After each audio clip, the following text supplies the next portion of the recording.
Hey, it's Iran here. In this short tutorial, I want to show you how to add a GDPR option in your form. So it doesn't matter if you're filling it up as a pop-up or in a form on a page. In this case, I'm just going to show pop-up. So you click on pop-up. And when you get here, you click on your email or whatever the field is. Click on Add New Element. Next, you go to Form on the left, and then you tick on Checkbox. This allows you to have an option where you put GDPR content. So for example, you would click on Settings and you would type in, I confirm, I agree to the terms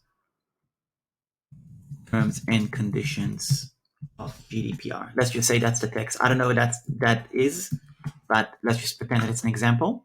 And then you click on Required. Once that's done, you can type in GDPR. That's the name of the field, if you want to call it that way. Or you could call it something else. It could be something else. It could be like filling in, I agree that I've watched the webinar before booking a call, or whatever it is you want to have them agree to.